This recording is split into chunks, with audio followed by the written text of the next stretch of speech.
Hey everyone, Jack Ross here, trail name Tequila Jack. This video is not one of our funny fun videos, but more of an educational video for people considering a through hike of the Pacific Crest Trail. Now a through hike is a continuous hike over one season. It's a little bit different from section hikers who hike parts of it, but if you're hiking a long section of the trail, you'll probably find this video useful as well.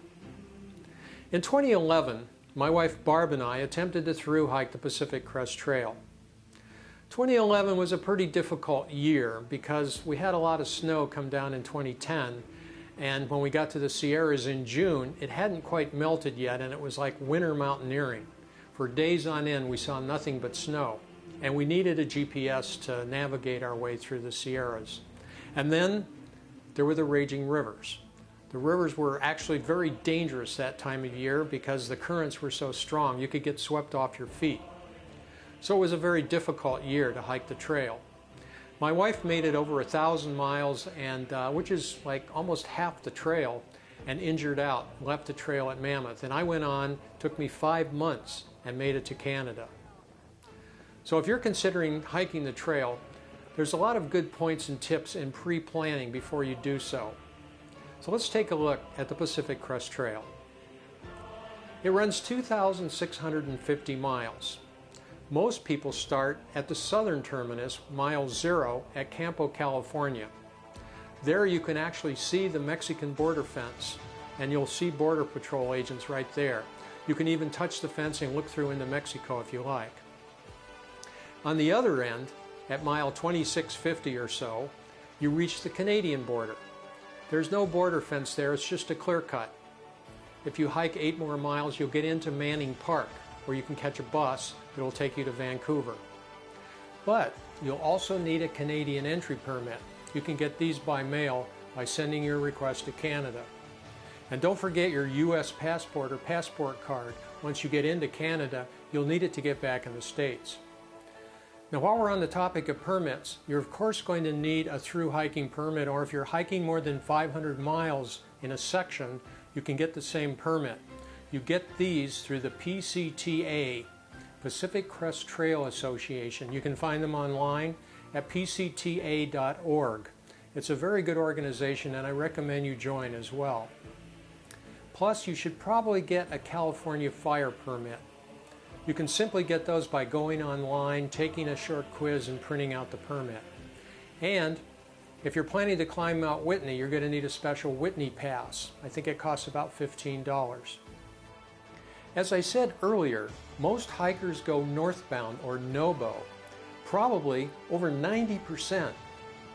Your window for hiking in this direction is from April until early October, depending on the weather in the Cascades.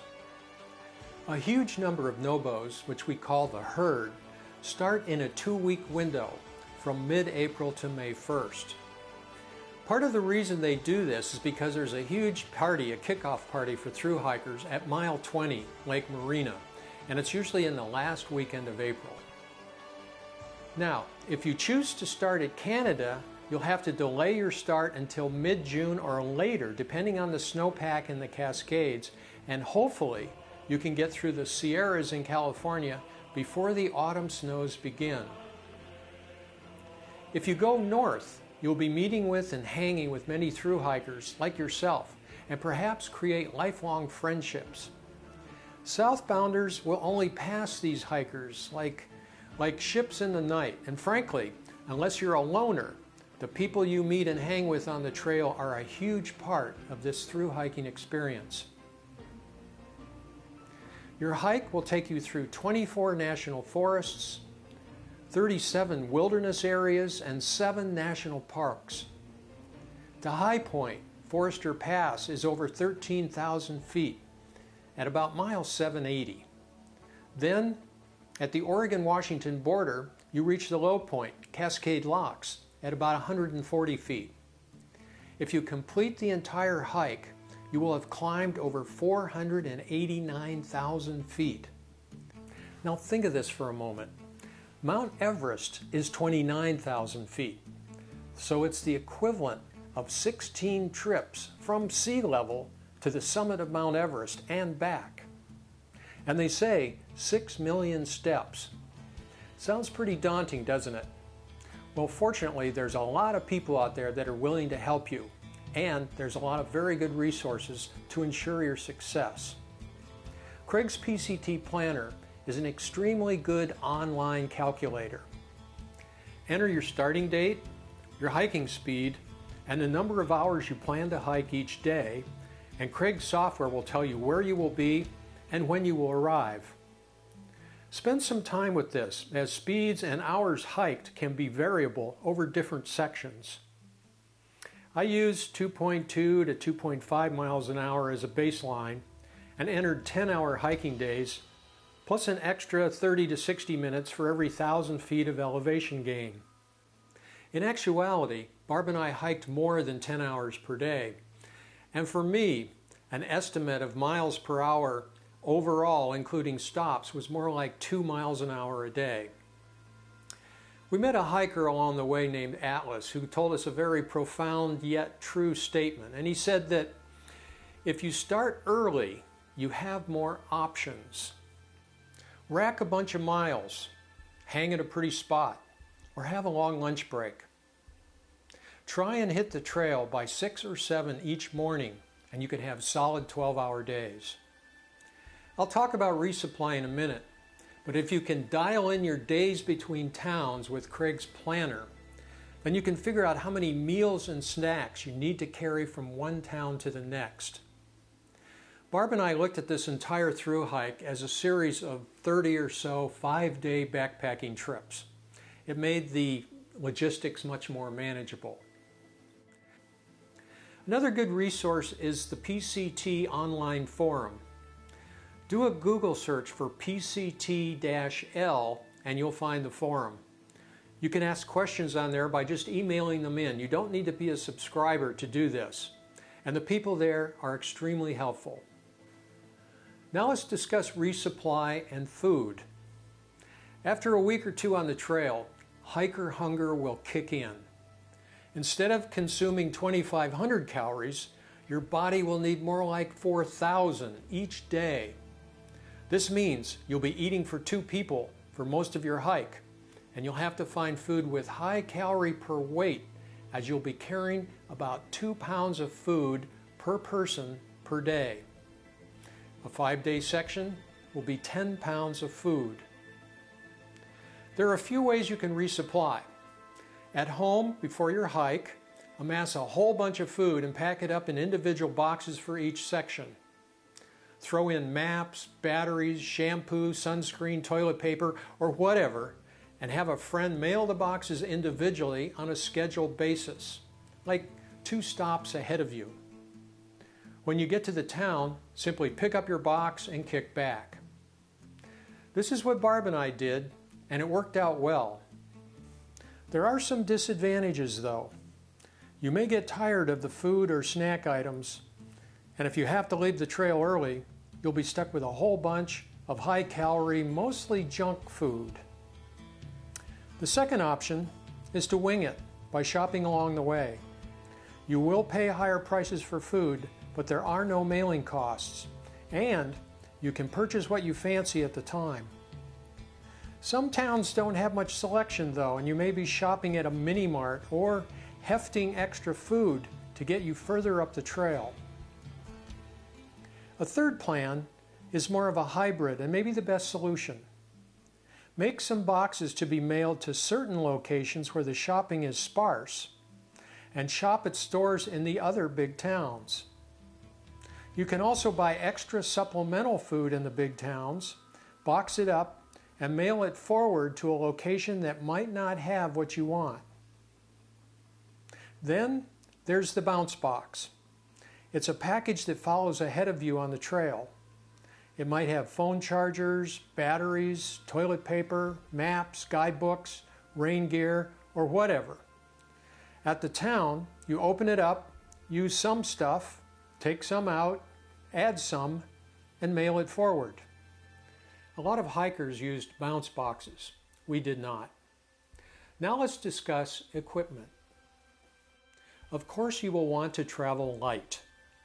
Your base weight is everything you'll be carrying except consumables, food, water, and fuel.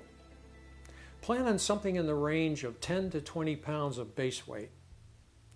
Mine was 22, but I carried a lot of electronics and our two-person tent, which weighed about 3.5 pounds.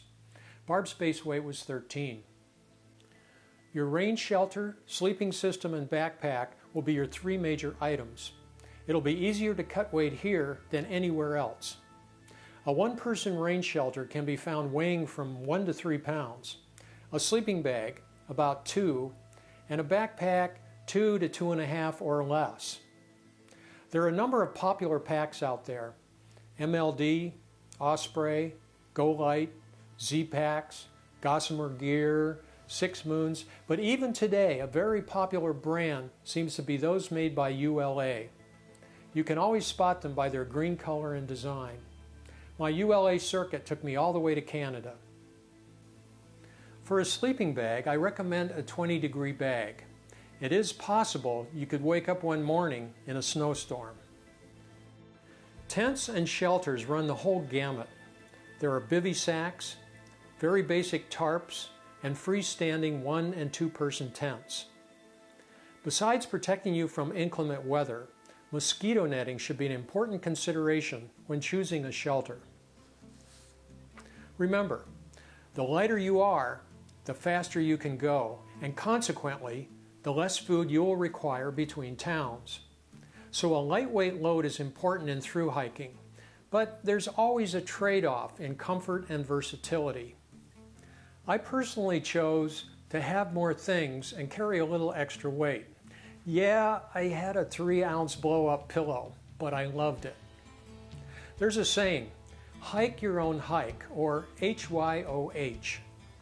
No one will fault you if you're bringing the kitchen sink, but your trail name might be Monster Load or Heavy Trucker. In the Sierra, from about mile 700 to about mile 1000, you'll have to carry a bear canister.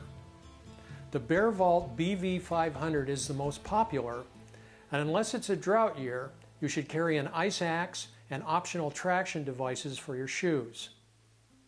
The ice axe will do you no good in your pack, and you should practice using it before your life might depend on it. In 2011, we were in some dicey areas, but we never had to self-arrest. Most hikers wear trail or running shoes. You'll burn through about 4 to 5 pair. Do not buy them all in advance, but rather order ahead while you're on the trail. Your feet may get larger, and you'll need to upsize. I found Zappos to be a good shoe supplier.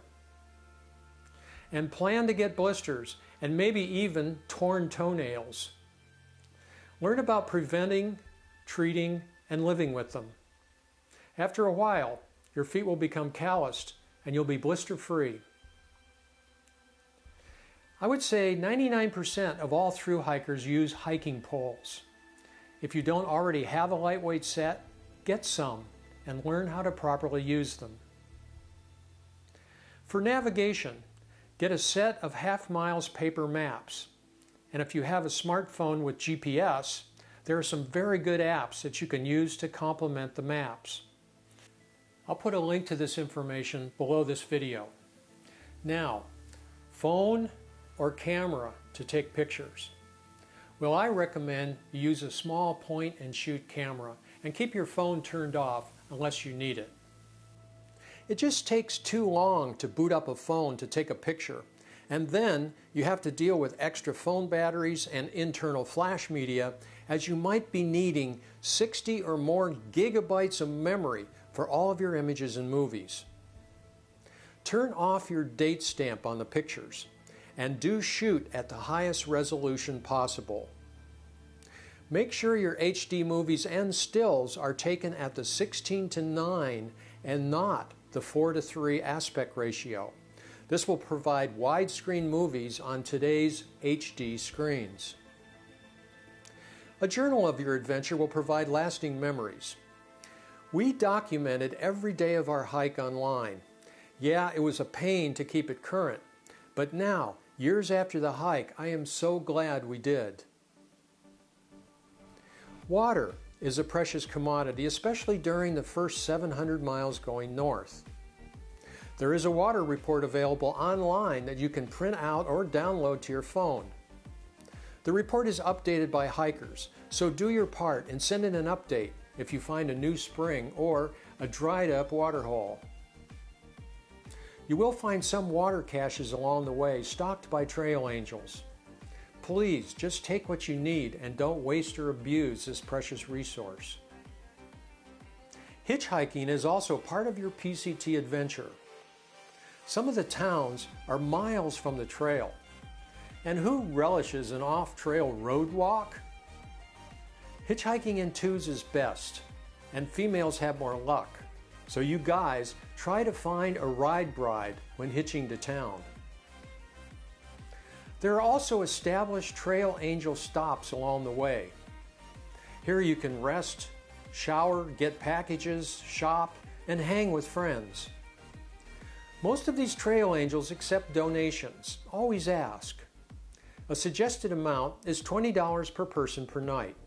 It'll help them defray the costs of water, electricity, soap, trash, and even portable restroom rentals. These trail angel stops are part of the PCT experience. Make it a point to stop at them, even if for just the day. And the years following your hike, you might consider volunteering to help out at one of them. You will also come across angel caches in the woods. The people that maintain these are bankrolling drinks and food to put a smile on your face. Please take only one helping and leave the remainder for the hikers behind you. As you rack up the miles, civilization as you know it will disappear and the trail will become part of you. Please take care of it. Follow the Leave No Trace guidelines and our self-proclaimed rule number 6. Each day, we made it a point to perform at least one instance of trail maintenance. Are you still here watching this video? Well, you must be pretty determined to hike the Pacific Crest Trail. Back in 2010, I woke up one morning and turned to Barb and said, "You know, I really want to through hike the Pacific Crest Trail someday." And she looked at me and said, "If not now, then when?" Well, that got the wheels turning, and our adventures on the trail turned out to be one of the most fantastic experiences of our lives. We met hikers who have become lifelong friends, and talk about physical conditioning. Dream about hiking 30 miles a day and climbing 7,000 vertical feet? You can do it. So if this is your dream as well, pursue it, embrace it, live it. Check out the link below for more information. Read our online journal for our day-by-day adventure, and perhaps one day we will see you on the trail.